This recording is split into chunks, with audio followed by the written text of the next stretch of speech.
আজ এমন একটা আপডেটের ব্যাপারে কথা বলবো যেটা সম্বন্ধে কোনো মেইনস্ট্রিম মিডিয়া এই বিষয়ে কথা বলেনি। খবরটা হলো আমাদের প্রতিবেশী দেশ বাংলাদেশকে নিয়ে, কিন্তু এর খারাপ প্রভাব আমাদের এক্সপোর্টের উপর পড়তে শুরু করেছে। বাংলাদেশে নতুন প্রবলেম সৃষ্টি হয়েছে, যার ফলে বাংলাদেশি ট্রেডার্সদের ভারতের অটোমোবাইল পার্ট ইম্পোর্ট করতে অনেক অসুবিধার সম্মুখীন হতে হচ্ছে। আর এই অসুবিধা এতটাই বেশি যে এর ফলে বাংলাদেশের পাবলিক ট্রান্সপোর্ট সিস্টেমকে ভুগতে হচ্ছে। আপনাদের বলে দিই, বাংলাদেশের প্যাসেঞ্জার গাড়ি মার্কেটে ভারতীয় ব্র্যান্ড রাজত্ব না করলেও বাংলাদেশের কমার্শিয়াল ট্রান্সপোর্টের ক্ষেত্রে ভারতীয় ব্র্যান্ডের যেমন অশোক লেল্যান্ড, টাটা, এদের কাছে বাংলাদেশের 75% মার্কেটের দখল আছে। আর এটাই বাংলাদেশের কাছে বড় প্রবলেম হয়ে দাঁড়িয়েছে। আপনাদের বলে দিই, বাংলাদেশের অটোমোবাইল ইন্ডাস্ট্রি ভারতের উপর হেভিলি ডিপেন্ডেন্ট। এর কারণ হলো ভারত ও বাংলাদেশের মধ্যে খুব ভালো কানেক্টিভিটি। আপনারা জানেন ভারত একটা বিশাল বড় অটোমোবাইল হাব। এখনো পর্যন্ত বাংলাদেশের অটোমোবাইল ট্রেডাররা ভারত থেকে অটোমোবাইল পার্টের আমদানি খুব সহজে করতে পারছিল এবং বাংলাদেশের ইন্ডাস্ট্রি খুব ভালোভাবেই চলছিল। কিন্তু হঠাৎ বাংলাদেশ ভারতের থেকে অটোমোবাইল পার্টের আমদানি বন্ধ করে দিয়েছে। এর সাথেই ভারতের অটোমোবাইল ইন্ডাস্ট্রি একটা বড় ধাক্কা লেগেছে। এরকমটা হলো কেন, এটার কারণ জানার জন্য তার আগে বাংলাদেশের অর্থনৈতিক পরিস্থিতি সম্বন্ধে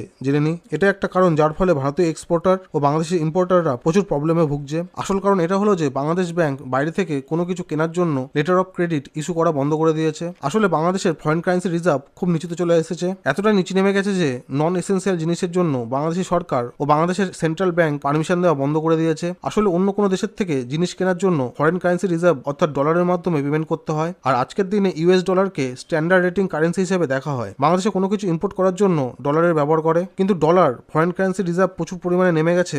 এর জন্য বাংলাদেশ কোনো ইম্পোর্ট করতে পারছে না। Bangladesh bank payment guarantee letter দেওয়া বন্ধ করে দিয়েছে, যাকে লেটার অফ ক্রেডিট বলা হয়। এখনো পর্যন্ত ভারত ও বাংলাদেশের মধ্যে ডলারে ট্রেড হচ্ছিল, কিন্তু ডলারকে রিপ্লেস করে টাকা ও রুপিতে ট্রেড করার কথা ভাবছে দুই দেশের সরকার। কথা বলে যদি মেইন বিষয়ে লেটার অফ ক্রেডিট ইস্যু না হওয়ার ফলে বাংলাদেশ এখন অটোমোবাইল পার্ট কিনতে পারছে না। অবস্থা এমন জায়গায় পৌঁছেছে বাংলাদেশের ওয়্যার হাউসগুলো পুরো খালি পড়ে আছে। এমন সব ছোট কমার্শিয়াল গাড়ি, ছোট পিক আপ, ট্রাক, এদের উপর সব থেকে বেশি প্রভাব পড়েছে। এর ফলে বাংলাদেশের ইন্ডাস্ট্রিতে একটা বড় ক্ষতি হচ্ছে, কারণ মাল পরিবহনের জন্য ট্রাক ও গাড়ির অভাব দেখা দিয়েছে। ভারতের অনেক ডিস্ট্রিবিউটর বাংলাদেশে বসে আছে, কিন্তু এক্সপোর্ট অর্ডার ঠিক সময় না দেওয়ার ফলে এদের এখন ডিলারশিপ হারানোর ভয় দেখা দিচ্ছে। আসলে কমার্শিয়াল গাড়ি ছাড়াও বাংলাদেশ রেলওয়ের উপর এর প্রভাব পড়তে শুরু করেছে। ফ্রি ওয়াগনের ঘাটতির ফলে চট্টগ্রাম পোর্ট পুরো বন্ধ।